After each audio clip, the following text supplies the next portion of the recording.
நாம் யாவரும் கண்களை மூடி ஆண்டுடைய சமூகத்தை நோக்கி பார்த்து, பரிசுத்த ஆவியானவதாமே இந்த நாளிலே நீ இடைபடுவீராகப்பா. இந்த வார்த்தையை கொண்டு ஆண்டவரே இங்க வந்திருக்கிற ஒவ்வொருவரையும் நீங்க பிளஸ் பண்ணுங்க தகப்பனே. என்னை மறைத்து நீர் வெளிப்பட வேண்டும் ஜெபிக்கிறோம். நம்முடைய கருத்திற்குள் ஒப்புவிக்கிறோம்.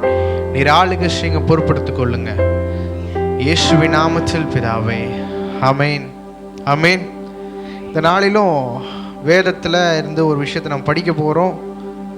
மீகா 7ஆம் அதிகாரம் 8ஆம் வசனம். மீகா சாப்டர் 7 verse 8 எடுத்தவங்க வாசிங்க. மீகா 7ஆம் அதிகாரம் 8ஆம் வசனம். என் சத்துருவே, எனக்கு விரோதமாய் சந்தோஷப்படாதே. நான் விழுந்தாலும் எழுந்திருப்பேன். நான் இருளிலே உட்கார்ந்தால் கர்த்தர் எனக்கு வெளிச்சமாய் இருப்பார். கர்த்தர் எனக்கு வெளிச்சமாய் இருப்பார். ஆமென் சொல்லுவோம். கர்த்தர் எனக்கு வெளிச்சமாய் இருப்பார். சொல்லுமா, கர்த்தர் எனக்கு வெளிச்சமாய் இருப்பார். இருளிலே நடந்தாலும் நமக்கு யார் வெளிச்சம்? பிரச்சனையில நடந்தாலும் நமக்கு யார் வெளிச்சம்? கர்த்தர் மாத்திரமே நமக்கு வெளிச்சமாய் இருக்கிறார். அப்போ இந்த வசனத்தை ஆவியானவர் நேற்று மதியானத்தில் நான் இந்த காரியத்திற்கு, இந்த கூட்டத்துக்காக உட்கார்ந்திருக்கும் பொழுது ஆவியானவர் இந்த வார்த்தையை கொண்டு பேசினார். ஆமென். ஆண்டவர் நம்மளை என்ன பண்ண போறான்? சத்துரு நமக்கு விரோதமாக எழும்னா ஆண்டவர் நமக்காக கொடியேற்றுவார். ஆமென். ஆண்டவர் நம் மீது நம்ம எப்பொழுதுமே நம்பிக்கை வைக்கணும் என்றுதான் ஆண்டவர் எதிர்பார்க்கிறார். அப்போ இந்த நாளினுடைய செய்தியினுடைய தலைப்பாக ஆண்டவர் சொல்லுகிறார், நம் தேவன் நம்மளை சந்தோஷமாக எழுந்து உட்கார பண்ணுகிறார். ஆமென். நம்முடைய தேவன் என்ன பண்றாரா? நம்மளை சந்தோஷமாக எழுந்து உட்கார பண்ணுகிறார். டிஃபரெண்டான ஒரு டாபிக். என்னது? வித்தியாசமான விதத்தில் ஆண்டவர் பேசுகிறார். நம்ம எல்லாருக்குமே ரொம்ப வாழ்க்கையில் ரொம்ப கஷ்டமான ஒரு விஷயம் என்ன தெரியுமா? ரொம்ப கஷ்டமான விஷயம் என்ன தெரியுமா? காலையில் எழுந்துக்கிறது. என்னது? காலையில் எழுந்துக்கிறது ரொம்ப ஒரு கஷ்டமான ஒரு விஷயம், கடினமான விஷயம். ஏர்லி மார்னிங் வேலைக்கு போகிறவங்களாம் இருக்கோம். இங்கே காலையில் 4:30 மணிக்கு கிளம்புறோம், 4 மணிக்கு கிளம்புறோம். இதனுடைய என்ன ஆகிடும்னா, முந்தின நாள் 9 மணிக்கு மேலேயே என்ஜாய் பண்ணவே தோணாது. என்னது? 9 மணிலேருந்தே சீக்கிரம் போய் தூங்கி காலையில் எழும்பணும், சீக்கிரம் போய் தூங்கி காலையில் எழும்பணும், எப்படியாரும் சீக்கிரம் போய் தூங்கி எழும்பணும் அப்படின்னு சொல்லிட்டு ஒரு ஸ்ட்ரெஸ்ஸாகவே இருக்கும். காலையில் இருந்து வேற அந்த வேலைக்கு வேற போகணுமே, சம்பாதிப்பதுக்காக வேலைக்கு போகணும், உழைக்காமல் நம்ம இருக்க முடியாது. அப்போ எல்லாருக்குமே காலையில் எழும்புறது, ஸ்கூல் போகிறவங்களுக்கு, காலேஜ் போகிற எல்லாருக்குமே இது ஒரு கஷ்டமான விஷயந்தான். யாராவது ஒருத்தர் நான் சந்தோஷமாக காலையில் இருந்து நான் வேலைக்கு போகிறேன், சந்தோஷமாக வீட்டில் வேலைகளை செய்கிறேன்னு யாராவது சொல்ல முடியுமா? அப்படி நீங்கள் சொல்கிறீங்கன்னா ஏதோ பிரச்சனை இருக்குன்றண்ணா. ஓகே, அது ஒரு பிளெஸிங்காக இருக்கலாம். ஆனால் மேபி ஏதோ ஒரு விஷயத்தில் ஒரு குறை இருக்குன்னு நினைக்கிறேன். கண்டிப்பாக இந்த உலகத்தில் ஆண்டவரே சொல்லிட்டார், உலகத்தில் உங்களுக்கு உபத்திரம் உண்டு. அப்போ எழுந்துக்கிறது ஒரு பெரிய உபத்திரமாக தான் நம்முடைய வாழ்க்கையில் இருக்குது. ஆனால் இதே நாம் காலையில் எழுந்து ரொம்ப சந்தோஷமாக எழுந்துப்போம். எப்போ தெரியுமா? ஏதா நம்மளுக்கு ரொம்ப பிடிச்ச, நம்ம எங்கேயோ வெளியே ஊருக்கு போகிறோம், இல்லை எங்கேயோ தூரமாக பிரயாணம் போடுறோன்னு வச்சுக்கோங்க. சிலர்லாம் 12 மணிக்கு தூங்கி, ரெகுலராக எழும்பாத ஆளுங்கலாம் 12 மணிக்கு தூங்கி காலையில் பார்த்தீங்கன்னா 4 மணிக்கு எழுந்துப்பாங்க. எப்பா 8 மணி நேரம் தூங்கினா கூட எழும்பாத ஆள் 4 மணி நேரத்தில் எழும்புது. காரணம் என்ன? கிளம்ப போகிறன்ற சந்தோஷம். நம்முடைய வாழ்க்கையில் ஆண்டவர் அதான் செய்ய பண்ணுறாரு. என்னது? சந்தோஷமாக எழுந்து உட்கார பண்ண போகிறார். ஆமென். இதுதான் இந்த வசனத்தினுடைய இந்நாள் தலைப்பினுடைய சாராம்சம். என்னன்னா, சந்தோஷமாக எழுந்திருக்கணும். சந்தோஷமாக எழுந்திருக்க உட்கார நம்ம பண்ணணும் கிடையாது, ஆண்டவர் நம்மளை செய்ய போகிறார். ஆமென். ஆண்டவர் மீது நம் விசுவாசம் நம்முடைய வாழ்க்கையில் எப்போ வேணும். நல்ல ஒரு காரியத்தை நாம் எதிர்பார்த்து காத்திருப்போம். முதலாவது ஒரு விஷயத்தை ஆண்டவர் சொல்லுகிறார்.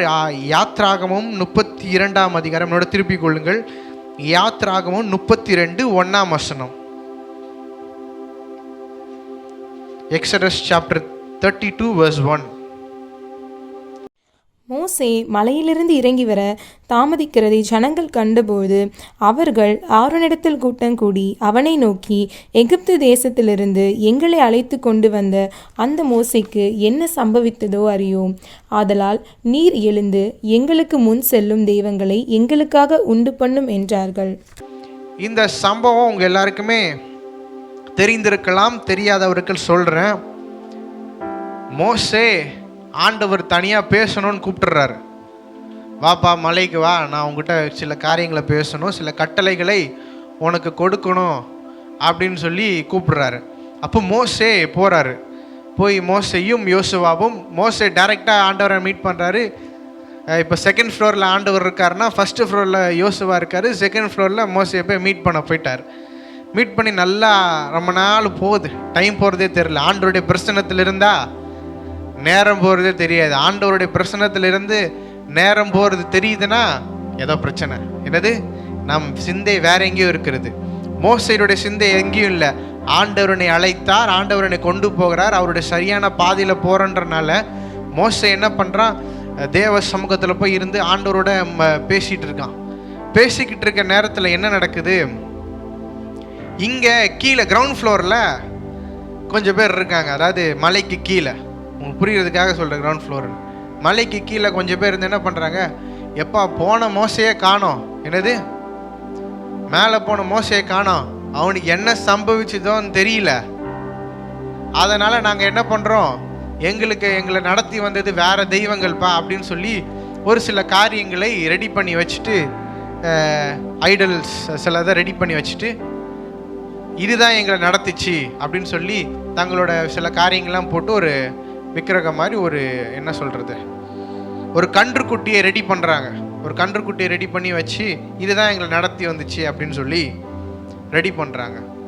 இது போல் நம்முடைய வாழ்க்கையிலும் நம்ம சில நேரம் சில வேலைகளில் நாம் அமைதியாக தேவ சமூகத்தில் இருக்கும்போது நமக்கு எதிராக சிலர் வெளியே வேலை செய்வாங்க. என்னது? நம்ம ஆண்டோடைய சமூகத்தில் நம்ம அமைதியாக அதை ஜெபிச்சுட்டு இருப்போம்.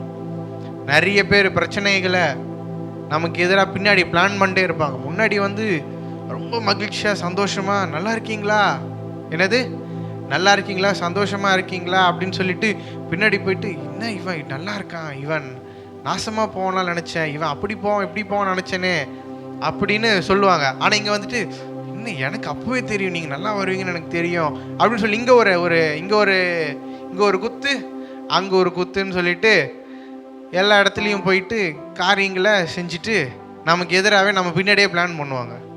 ரொம்ப ஜாக்கிரதையாக இருக்கணும். யார் உங்களை ரொம்ப புகழ்கிறாங்களோ அவங்கக்கிட்ட மாத்திரம் எப்பவுமே ரொம்ப ஜாக்கிரதையாக இருங்க. யார்கிட்ட உங்களை ரொம்ப புகழ்கிறாங்க, நீங்கள் பண்ணுறதெல்லாம் கரெக்டு, நீங்கள் பண்ணுறதெல்லாம் சரி, எல்லாம் சூப்பர் அப்படின்னு சொல்கிறாங்கன்னா அவங்கக்கிட்ட தான் ரொம்ப ஜாக்கிரதையாக இருக்கணும். ஏன்னா அவனை விட ஆபத்தானாலும் வேறு யாருமே கிடையாது. ஏன்னா அவன் தான் உங்களுக்கு எதிராக நிறைய காரியங்களை பின்னாடி பிளான் பண்ணான். ஏன்னா உங்களுக்கு அவங்கள சந்தேகமே வராது. அவனை நம்பி எல்லா காரியத்தையும் சொல்லுவீங்க, அவனே உங்களுக்கு பின்னாடி முதுகில் குத்திடுவான். அப்போ மோசே மேலே போன உடனே இங்கே என்ன பண்ணுறாங்க, நிறைய பேர் செஞ்சு பண்ணுறாங்க. இதில் என்ன ஒரு வருத்தத்துக்குரிய விஷயம் என்னென்னா, இதை முன்னின்று நடத்துகிற யார் தெரியுமா? ஆரோன். ஆரோன் யார்? மோசையோட அண்ணன் தான் முன்னாடி நின்று நடத்துகிறார். அவருக்கே நம்பிக்கை இல்லாமல் போயிடுச்சு. நம்பின ஆரோனே முதுகில் குத்துற ஒரு நிலைமை மோசைக்கு எதிராக எப்படிப்பட்ட ஒரு காரியம் செய்யப்படுகிறது. அப்போது மோசே 10 கட்டிலெல்லாம் வாங்கிட்டு பலகைகளோட கீழே இறங்கி வராரு. எங்கே? செகண்ட் ஃப்ளோர்லேருந்து ஃபஸ்ட் ஃப்ளோர் வராரு. ஃபஸ்ட் ஃப்ளோர் வந்தோடனே யோசுவா ஃபஸ்ட் ஃப்ளோர் வந்தோடனே சவுண்டு கேட்குது. மலையோட பாதி வழியில் கீழே எத்தனை லட்சம் பேர்? 6 லட்சத்துக்கு அதிகமான புருஷர்கள். நம்ம இங்கே ப்ரேயரில் இப்போ இங்கே நடக்கிற பாட்டே வெளியே கேட்குது, கதவுக்கு வெளியே. அப்படின் போது அத்தனை லட்சம் புருஷர்கள் பேசுனா, சும்மா லைட்டாக பேசினாலே எவ்வளோ சவுண்டு வரும். ஸோ ஃபஸ்ட்டு மலை பாதி வழியிலே கேட்குது. என்னப்பா இது சத்தம் அப்படின்னு சொல்லி கேட்கும் பொழுது யாத்ராகமம் 32:18 படிங்க. யாத்ராகமம் 32:18. அதற்கு மோசே, அது ஜெயத்துணியாகிய சத்தமும் அல்ல, அபஜெயத்துணியாகிய சத்தமும் அல்ல, பாடலின் சத்தம் எனக்கு கேட்கிறது என்றான். யோசுவா என்ன நினைச்சா, இது ஏதோ யுத்தம் நடக்கிறதுக்கு ஏதோ சத்தம் போல, ஏதோ பிரச்சனை போல அப்படின்னு சொல்லி யோசுவா கொஞ்சம் பாசிட்டிவாக நினச்சிருக்காரு, மனசை தேத்திருக்காரு. சரி, மோசே மேலே மக்கள் நம்பிக்கை வச்சுருப்பாங்க, அதனால் வெயிட் பண்ணுவாங்க அப்படின்னு நினச்சிட்டு இருக்கும் பொழுது யோசுவா 17ஆம் அதிகாரத்தில் நீங்கள் 17ஆம் வசனத்தில் நீங்கள் பார்த்தீங்கன்னா, யோசுவா இது இப்படி நாளாக இருக்கும், அதுவாக இருக்கும் அப்படின்னு சொன்னோன்னா மோசே சொல்கிறார், இல்லைப்பா இது அந்த மாதிரி யுத்தத்தினுடைய சத்தம் மாதிரி இல்லை, ஏதோ பிரச்சனைக்குரிய சத்தம் மாதிரி இல்லை, இது என்ன சத்தமாக இருக்குது? பாடலின் சத்தமாக இருக்கிறது அப்படின்னு சொல்லி கேட்குது.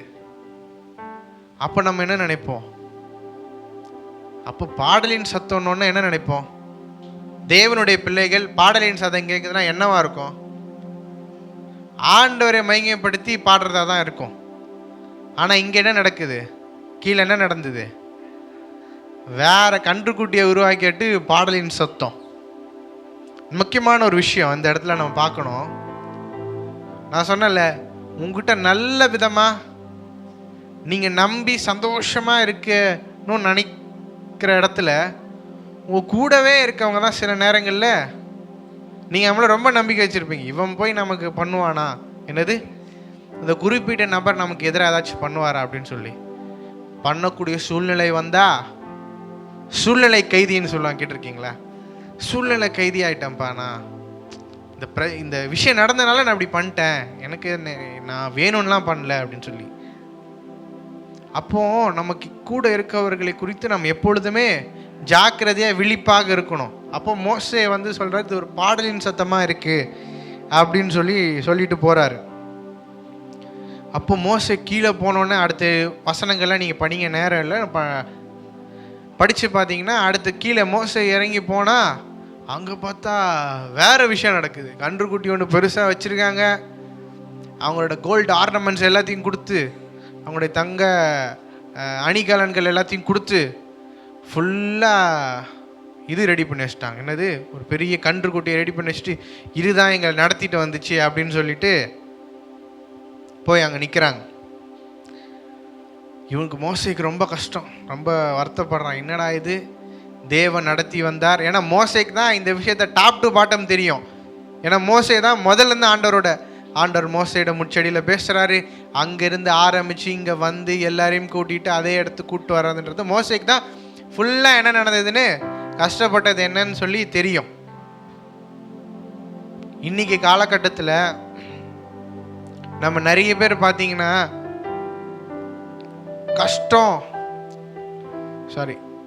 என்ன காரியத்தை நம்ம செய்கிறோன்றது நம்ம யோசிக்காமல் நிறைய விஷயங்களை பண்ணிடுறோம். இந்த காலகட்டத்தில் நிறைய பீப்புள் முக்கியமாக ஒரு விஷயத்த சொல்கிறாங்க. I would like to talk some things very honest. நான் சில விஷயங்களை நான் யோசித்து இந்த விஷயத்தை பேசலாமா வேணாமா நான் யோசித்து பேசுவது கிடையாது. சில காரியங்களை ஓப்பனாகவே நான் பேசுவேன். ஸோ ஒரு குறிப்பிட்ட ஒரு வார்த்தை நீங்கள் கேள்விப்பட்டிருக்கீங்க தெரியல, நெப்போட்டிசம். என்னது நெப்போட்டிசம் அப்படின்னா வாரிசுக்கு வந்து சிறந்த அவங்களுக்கான அடுத்த நிலைமைகளை கொடுத்துட்றாங்க. வாரிசுகள் வந்து அந்தந்த இடங்களில் போய் உக்காந்துடுறாங்க அப்படின்னு சொல்லும் பொழுது நான் ஒரு விஷயத்தை சிம்பிளாக பார்க்குறேன்.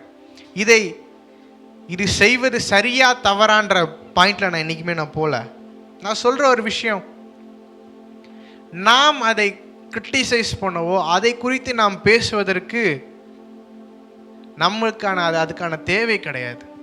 ஆவிக்குரியவர்களுக்கு அதை குறித்து பேசுவதற்கான அவசியம் கிடையாது. எதுக்கு சொல்கிறேன் அப்படின்னா, நாம் அழைக்கப்பட்டது வேறு விஷயத்துக்காக. நான் ரொம்ப சிம்பிளான விஷயம் சொல்கிறேன். ஃபேமஸ் ஆனவங்களை பார்த்து இன்றைக்கி காலகட்டத்தில் நிறைய பேர் நிறைய விஷயங்கள் அவங்களுக்கு எதிராக யூடியூப்ஸ்லேயும் சரி, ஃபேஸ்புக்லேயும் சரி, நிறைய வீடியோக்கள் நிறைய காரியங்கள் அவங்களுக்கு எதிராக போட்டுக்கிட்டே இருக்காங்க.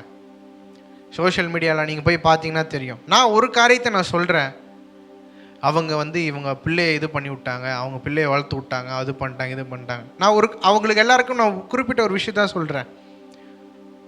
நாம் அழைக்கப்பட்டிருக்கோம், அவர்களும் அழைக்கப்பட்டிருக்கிறார்கள்.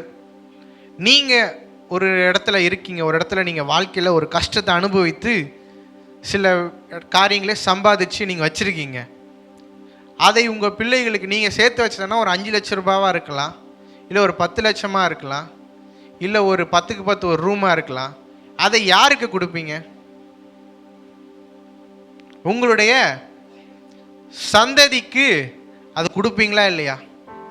கண்டிப்பாக நம்முடைய சந்ததிக்கு நாம் கொடுப்போம். அதை தான் அவங்களும் செய்கிறாங்க. சிறந்தவைகள், அவர்கள்கிட்ட இருக்க சிறந்தவைகளை அவங்களுடைய சந்ததி கொடுக்குறாங்க.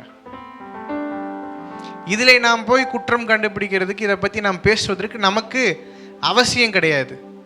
இப்படியா சொல்கிறார், என்னது கம்மாலியல் இப்படியா சொல்கிறாரு, இது தேவனால் உண்டானா மனுஷனால் உண்டானா இது கண்டிப்பாக அழிஞ்சு போயிடும். தேவனால் உண்டானா அதுக்கு எதிராக இருந்து நம்ம பாவத்தை சம்பாதிச்சுக்கணும் அப்படின்னு சொல்கிறார். அப்போ எந்த விஷயத்தை குறித்தும் கிறிஸ்தவர்களாகிய நாம், ஆண்டவரை பின்பற்றுவர்கள் எதை குறித்து கிரிட்டிசைஸ் பண்ணக்கூடாது. எஸ்பெஷலி இந்த ஒரு குறிப்பிட்ட இந்த நெப்போட்டிசம் காரியங்களை குறித்து நாம் நம்மளுக்கான சிறந்தவைகளை நம்முடைய சந்ததி கொடுக்குறோம். ரொம்ப சிம்பிளான ஒரு பேசிக் ஆன ஒரு விஷயத்தை நான் சொல்கிறேன். ரொம்ப basic explanation. I would like to talk about my family. மற்றவங்களை பற்றி பேசணும்ல. நான்லாம் ஸ்கூலுக்கு போகும்பொழுது பைக்கில் போவேன். அப்பா போய் பைக்கில் விடுவாங்க. ஓகே, அப்போ நான் பைக்கில் போகும்போது நாங்கள் பார்க்கும்பொழுது எங்கள் ஸ்கூலுக்கே ஒருத்தரில் 2 பேர் என்ன காரில் வருவாங்க. அவங்களும் பார்த்தீங்கன்னா நல்லா பார்த்தாலே தெரியும், காரில் வந்து இறங்குறான்னா டிரைவர் தான் வருவாங்க, நல்லா பணக்காரங்களாக தான் இருப்பாங்க. நம்மளுக்கே தெரியும், கார்லேயே 2-3 பேர் தான் வருவாங்க மொத்த ஸ்கூல்லுமே. ஆனால் சந்ததிகள் மாறுது, ஷிஃப்ட் ஆகுது. இன்றைக்கி வந்து ஜேன், அதாவது அண்ணன் பொண்ணு, அவள் போய் காரில் இறங்குறான். ஆனால் ஆஃபீஸ் போகும்போது விட்டுட்டு போகிறாங்க. ரொம்ப சிம்பிளான விஷயத்த சொல்கிறேன். அவர்களுக்கு அடுத்த சந்ததிக்கு நாம் எப்போவுமே என்ன பண்ணணும்னு நினைப்போம், நம்மக்கிட்ட இருக்க சிறந்தவைகளை கொடுக்கணும்னு நினைப்போம். இது தவறு இல்லையே. ஆண்டவரே சொல்கிறாரு, மீன் கேட்டால் உலகத்தின் அப்பாவே என்ன சொல்கிறார், மீன் கேட்டால் பாம்பை கொடுப்பானோ, கல்லை கேட்டால் அப்பத்தை கொடுப்பானோ அப்படின்னு சொல்லுது. ஸோ என்னென்ன காரியத்தை சொல்ல வர்றேன்னா, பெஸ்ட்டை அவங்க சந்ததிக்கு வைக்கிறாங்களா, அதை பற்றி நம்ம கவலைப்படணும். நம்ம பெஸ்ட்டை தானே நம்ம சந்ததிக்கு வச்சுட்டு போகிறோம். அதனால் இதை குறித்து நம்ம என்றைக்கும் கிரிட்டிசைஸ் பண்ண வேண்டிய அவசியம் இல்லை. அப்போது இங்கே மோசேக்கு எதிராக நிறைய காரியங்களை இந்த பீப்புள் வந்து எதிர்த்து நிற்கிறாங்க. ஏன்னா எதுக்காக நான் சொல்ல வந்தேன்னா, மோசேக்கு தான் ஃபுல் கஷ்டம் தெரியும். நமக்கு தான் தெரியும் நம்ம எவ்வளோ கஷ்டப்பட்டு அந்த இடத்துக்கு வந்திருக்கிறோம், அதனால் நம்ம சந்ததிக்கு அதை கொடுப்போம். அதுபோல் மோசேக்கு அந்த கஷ்டம் தெரியும். ஐயோ, நம்ம முச்செடியிலேருந்து அங்கேருந்து என்னென்னலாம் போய் அவன் பிள்ளைங்களெல்லாம் வந்து அடிக்க கொல்றதுக்கெலாம் வருவாங்க. நீங்கள் மோசே இஸ்ரவேலை மக்களை மீட்க வர்றதுக்கு முன்னாடி இப்படி ஒரு விஷயம்லாம் நடக்கும். நீங்கள் வேதத்தில் படித்தப்பதான் தெரியும். அப்படி அவன் குடும்பத்தில் இருக்கவங்க உயிரை பணைய வச்சு மோசையை வந்து இஸ்ரவேல் ஜனங்களை மீட்கணுன்றது அவசியம் கிடையாது. அவன் he was having a sophisticated life, ஒரு நல்ல லைஃபு, மாமனார் வீட்டில் நல்ல எல்லா விதமான ஆசீர்வாதங்களோட இருந்தான். ஆனால் அதை விட்டுட்டு எதுக்கு வந்தான், ஆண்டவர் அழைத்தார், இந்த மக்களுக்காக வந்தான். ஆனால் அந்த மக்களே அவனுக்கு முதுகில் குத்திடுறாங்க. அப்போ எவ்வளோ வேதனையாக மோசைக்கு இருந்திருக்கும். வந்தோடனே தான் அவ்வளோ கோவத்தில் வந்தவன் ஆண்டவர் கொடுத்த பழைய தூக்கி அடிக்கிறான், தூக்கி உடச்சி போடுறான். இப்போ மோசை இங்கே உடச்சிடுறாரு. கொஞ்சம் பிரச்சனைக்கு ஒரு விஷயந்தான். ஆனால் அவனுக்கு எதிராக செயல்பட்டவர்களுக்கு என்ன ஆயிடுச்சு, மோசையினுடைய கோபம், அவன் மோசை அந்த மக்கள் மேலே தூக்கி அடிக்கலை, அவனுடைய கோபத்தினால என்ன ஆயிடுச்சு, 27ஆம் வசனம்.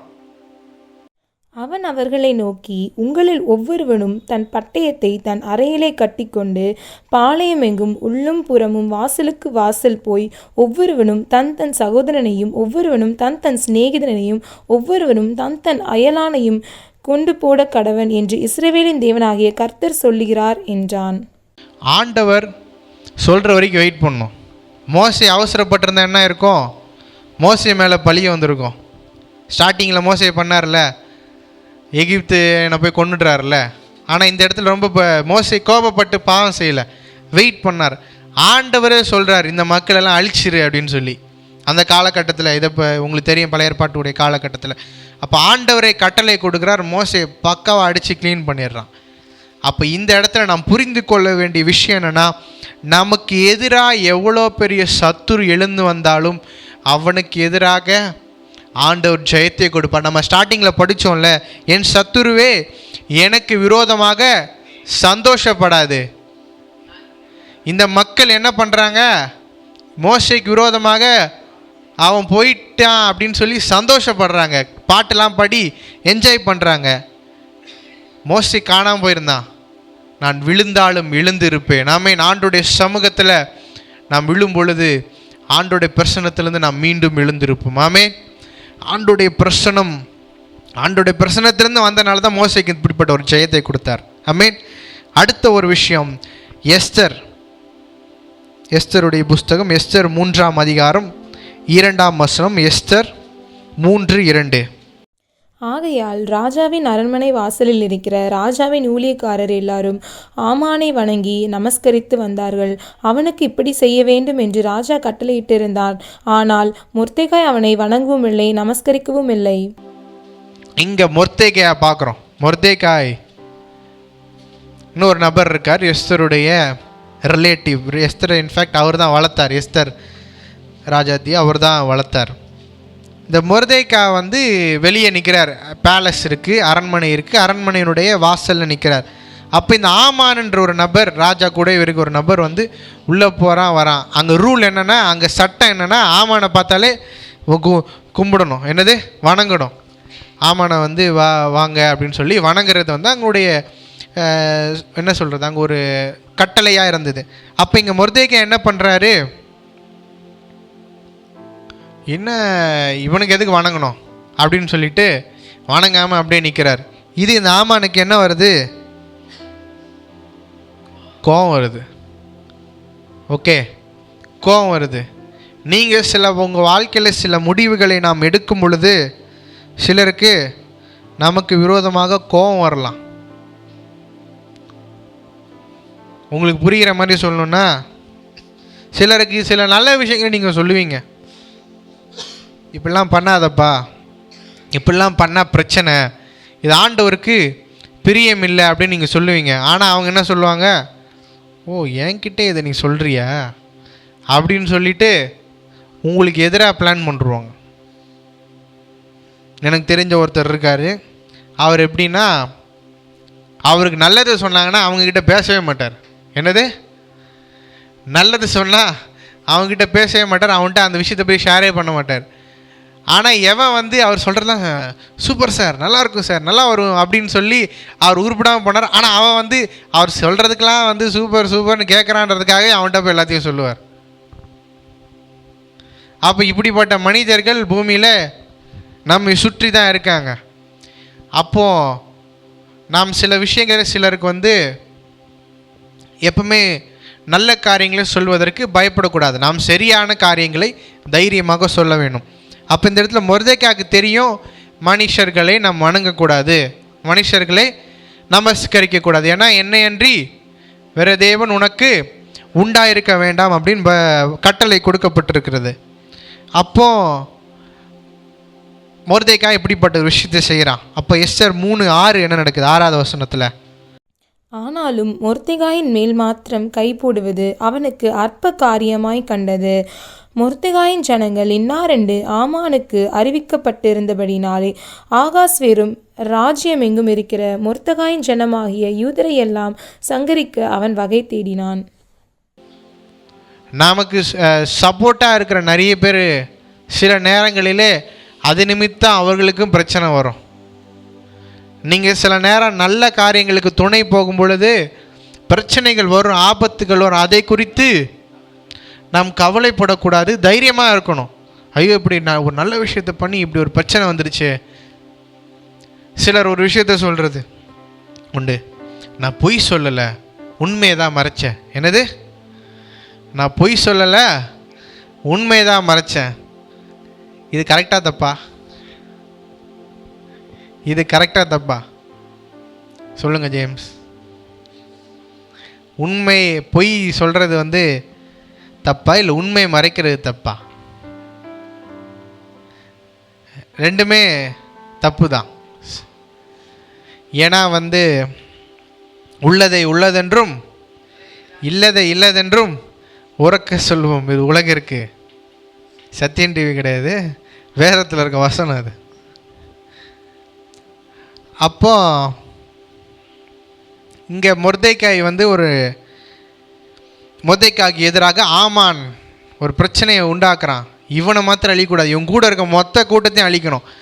அது நான் நினைக்கிறேன் ஆமான் எடுத்த முடிவில் ரொம்ப தவறான முடிவு. என்னது, ஆண்டவருடைய தெரிந்து கொள்ள பிள்ளைகளாகிய யூதரை கை வைக்க முயற்சி பண்ணது ஆமான் போய் செய்த மிகப்பெரிய தவறுன்னு நினைக்கிறேன். அவன் மேபி மொர்தெகாய் மாத்திரம் கூட கை வச்சுருந்தா கூட மேபி விஷயம் அவனுக்கு கொஞ்சம் சின்னதாக முடிஞ்சிருக்கலாம். ஆனால் நல்லதுக்கு துணை போகிறவங்க மாத்திரம், துணை நல்லவன் பண்ணுறது மாத்திரம் இல்லை, அவங்க துணை போகிறவங்களையும் கை வைக்கணும்னு பார்த்தா பார்த்தீங்களா? அதனால தான் ஆமானுக்கு பிரச்சனை வருது. என்ன பிரச்சனை வருது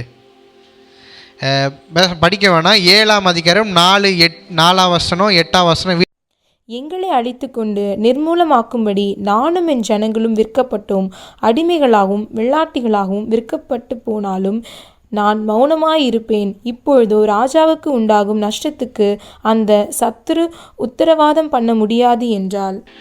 மொர்தெகாய்க்கு ஒரு பிரச்சனை வருது, ஆமானுக்கு பிரச்சனை வருது. எஸ்தர் வந்து போய் சொல்லிடுறா, இவன் தான் வந்து எங்களை அழிக்க நினைக்கிறான் அப்படின்னு சொல்லி. நீங்கள் கரெக்டான நல்ல விஷயங்களுக்கு துணை போகும் பொழுது உங்களுக்காக ஆண்டவர் யுத்தம் பண்ணுவார். ஆமென். என்றைக்குமே நன்மைக்கு உண்மைக்கு லேட்டாக தான் பதில் வரும், ஆனால் லேட்டஸ்டான பதில் வரும். ஆமென். என்னது லேட்டாக வந்தாலும் லேட்டஸ்டான பதிலை ஆண்டவன் நமக்கு கொடுக்க வல்லவராக இருக்கா. நீங்கள் ஜெபிச்சுட்டே இருப்பீங்க, என்னடா இதுக்கு ஜெபிக்கிறேன் ஒன்றுமே நடக்க மாட்டேங்குது. ஆனால் ஏற்ற காலம் வரும் வரை அவருடைய பலத்த கரத்திற்குள் நாம் அடங்கி இருக்கும் பொழுது நமக்காக தேவன் யுத்தம் செய்ய வல்லவராக இருக்கிறார். நாம் எதை குறித்தும் நாம் கலங்க வேணாம். ஆண்டோடைய பிரச்சனத்தில் ஆண்டவர் சொல்லுகிற காரியத்தை நாம் தைரியமாக செய்யும் பொழுது ஆண்டவர் நமக்காக யுத்தம் செய்வார். ஆமென். அப்போ இங்கே கடைசி என்ன எனக்கு எஸ்தர் 7ஆம் அதிகாரம் 10ஆம் வசனத்தில் ஆமான் மொர்தெக்காய்க்கு எதிராக ஆமான் வச்சிருந்த தூக்கு மரத்தில் அவனையே தூக்கி போட்டு கொண்டுட்டாங்க. அப்போ நமக்கு எதிராக சத்துருக்கள் எழும்பும் பொழுது இந்த 8ஆம் வசனத்தில் முக்கியமான ஒரு விஷயம் என்னென்னா, எஸ்தர் வந்து ஆமான் இந்த மாதிரி என் ஜனங்களை அழிக்கும்னு நினச்சான்ற நிமித்தம் அவன் இது பண்ண மாட்டான். யார்? அகாஸ்வேரு ராஜா வந்து அவனை கொல்ல மாட்டார். முக்கியமான விஷயம் 8ஆம் வசனம் மாத்திரம் நம்ம அங்கே படித்தா நமக்கு புரியும். ராஜா அரண்மனை தோட்டத்திலிருந்து திராட்சரசம் பரிமாறப்பட்ட இடத்துக்கு திரும்பி வருகையில் எஸ்தர் உட்கார்ந்திருக்கிற மெத்தையின் மேல் ஆமான் விழுந்து கிடந்தான். அப்பொழுது ராஜா, நான் அரண்மனையில் இருக்கும்பொழுதே என் கண்முன்னே இவன் ராஜ்யத்தை பலவந்த செய்ய வேண்டும் என்றிருக்கிறானோ என்றான். இந்த வார்த்தை ராஜாவின் வாயிலிருந்து பிறந்தவுடனே ஆமானின் முகத்தை மூடி போட்டார்கள். ஆமான் வந்து எஸ்தர் கிட்ட ராஜா கிட்ட போய் அந்த மன்னிப்பு கேட்கலான்னு போகும்போது தவறி அவன் மேலே விழுந்துருவான். இதை ராஜா பார்த்ததுனால இன்னும் கோபமாயிடுவான். நான் எதுக்கு இதை நான் சொல்ல வரேன்னா, உங்களுக்கு எதிராக சிலர் செயல்படும் பொழுது அவங்க தேவையில்லாத பிரச்சனையில் மாட்டி கூட ஆண்டவர் உங்களுக்காக அவங்கள தேவையில்லாத பிரச்சனையில் சிக்க வச்சு கூட உங்களுக்காக ஜெயத்தை கொடுக்க முடியும். ஆமீன். நான் பார்த்துருக்கேன் நிறைய தடவை. ஐ ஹவ் ஃபெல்ட், நானே எக்ஸ்பீரியன்ஸ் பண்ணியிருக்கேன். எனக்கு எதிராக சில காரியங்களை சில செய்யும் பொழுது ஆண்டவர் வந்து தேவையில்லாத பிரச்சனைலாம் அவனை சிக்க விட்டு அவனுடைய நம்ம பாஷையில் சொல்லலாம் அவன் சோழியெல்லாம் முடிச்சிருக்கார்.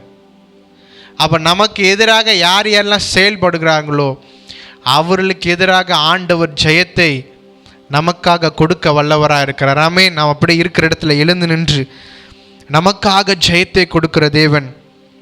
இங்கே நம்ம பார்க்கும் பொழுது முதலாவது மோசேக்கு நடந்த காரியத்தை குறித்து நாம் பார்த்தோம். அடுத்து மொர்தெக்காய்க்கு நடந்த காரியங்களை குறித்து நாம் பார்த்தோம். ஆண்டுடைய பிள்ளைகளுக்கு எதிராக நிறைய பிரச்சனைகள் வரும். அப்போ ஆண்டவர் சொல்லுகிறார், இந்த ராத்திரி வேளையில் ஆண்டவர் சொல்லுகிறார், நீ எதை கருத்தும் கவலைப்பட வேணாம், சந்தோஷமாக எழுந்து உட்காரு, நான் உனக்காக யுத்தம் பண்ணுவேன். நாமே நமக்காக யுத்தம் பண்ணுகிற தேவனாக இருக்கிறார். சத்துருக்கள் நமக்கு எதிராக எழும்பும் பொழுது நம்ம ஆரம்பத்தில் படித்தோம், சத்துருவே எனக்கு விரோதமாக சந்தோஷப்படாத, நான் விழுந்தாலும் எழுந்திருப்பேன், நான் இருளில் உட்கார்ந்தால் கர்த்தர் எனக்கு வெளிச்சமாக இருப்பார். நீங்கள் இருளான பாதையில் போய் நீங்கள் உட்கார்ந்தாலும் கர்த்தர் உங்களுக்காக யுத்தம் பண்ணுவார். அந்த தேவனை தான் நாம் ஆராதித்து கொண்டிருக்கிறோம்.